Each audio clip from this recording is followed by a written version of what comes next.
Hey guys, how's it going? My name is Sam, or Chaotic, and welcome back to another Grand Theft Auto 5 video here on my channel.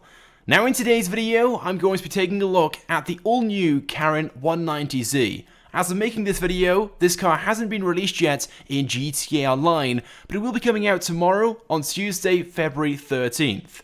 So in this video, I'm going to be showcasing this car and discussing a few things you guys need to know about it, so once it is released, you can decide whether you want to buy it or not.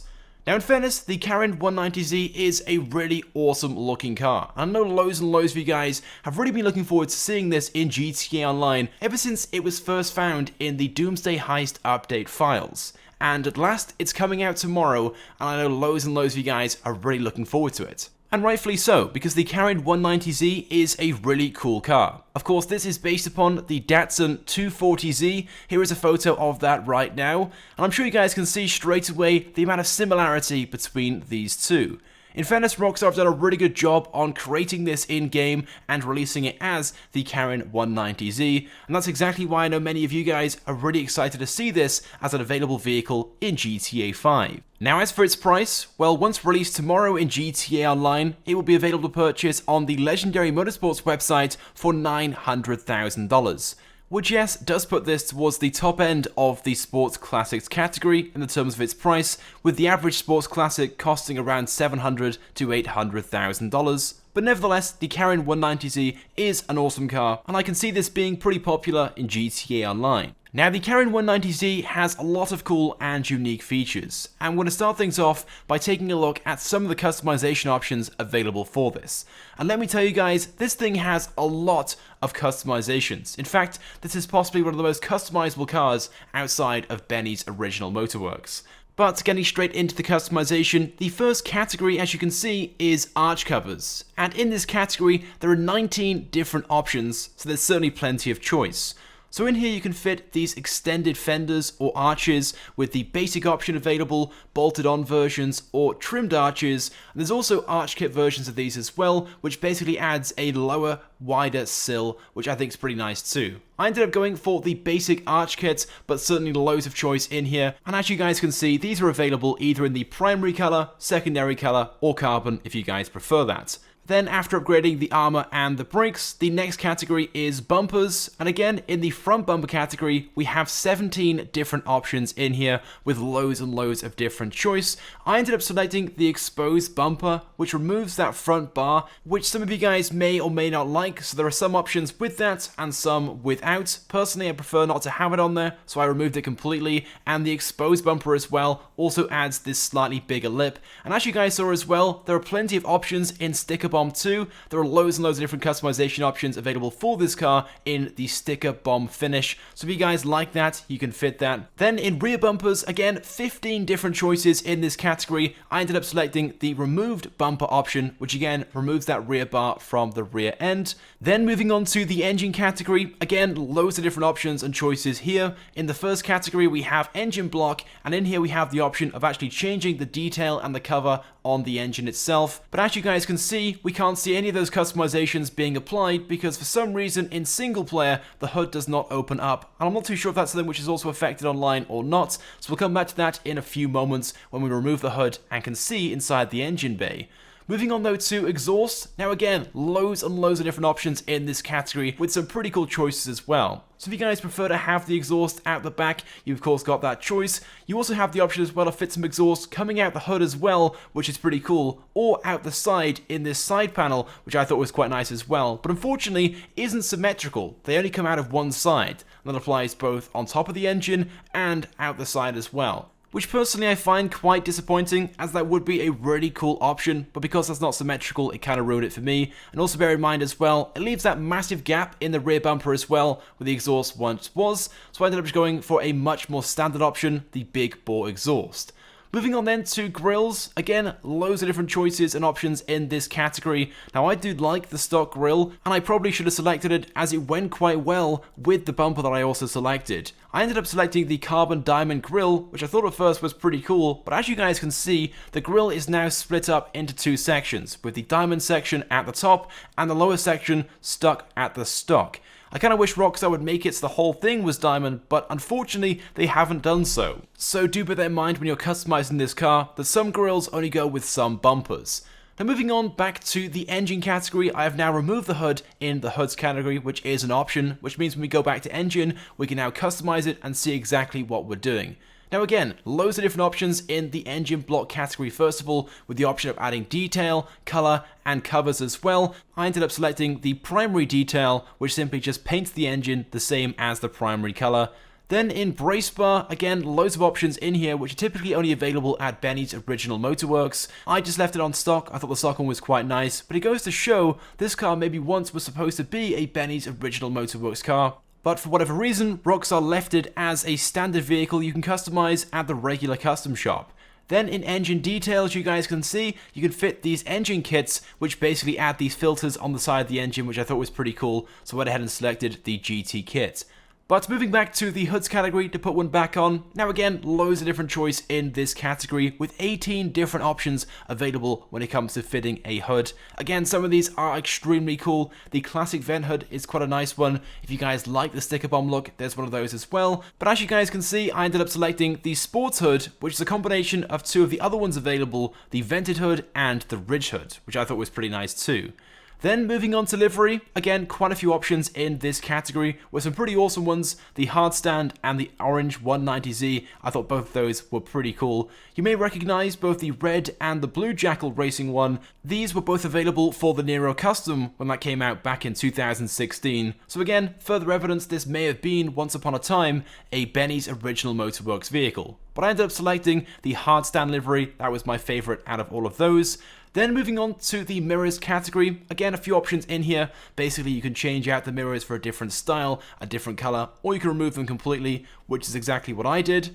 As for respray, this car looks great in pretty much any color you choose and select for it. I ended up going for this bright orange for the primary and then selected black for the secondary, which as of right now on this particular car only changes the door handle color because I haven't got many secondary panels on this. And for this car you also have the option to change the trim color as well, which as you can see actually changes a fair amount of the interior. I went for a maple brown, which I thought went pretty well with the woodwork inside the car. Now the next customization option is of course spoilers. Again, there are 22 different options in this category, with most of these being lip spoilers, but nevertheless are pretty cool. I ended up selecting the section spoiler, which was my favorite out of all of these. I feel like the DuckTales style spoilers really suit this car, but if you guys like the really huge spoilers, which are available for some of the vehicles in GTA Online, you have the option of fitting the garage spoiler as well. But then all the remaining customizations are all standard upgrades, things such as fitting a turbo, upgrading the transmission, and so on. But we can't forget about the wheel customization, which in fairness on this vehicle are extremely nice from standard.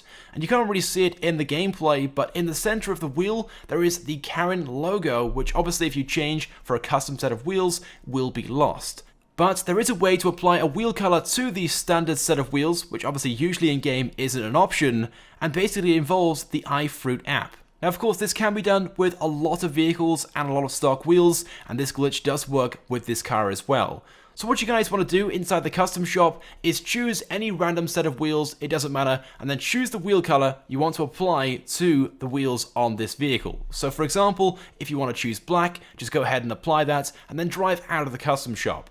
Then on the iFruit app on your mobile devices, then select the stock wheels. When you go back into game then, take it inside the custom shop and then apply that in-app purchase. And when you come out of the custom shop, you'll then have the stock wheels once again, but with the wheel color on them, the selected on the custom wheels. So there we go, you guys can see right now, I have the color black on the stock wheels.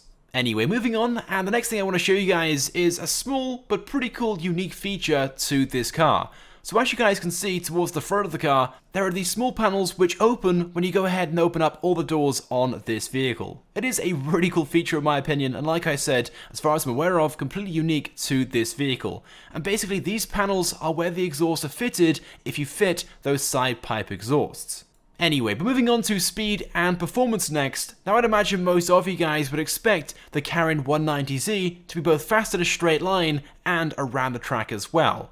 Well, we're going to start things off with a straight line drag race down at the airport against the Turismo Classic, which is one of the best sports classics that we have in the category around the track, and the Pagelli, which is a very average sports classic in the terms of performance around the track.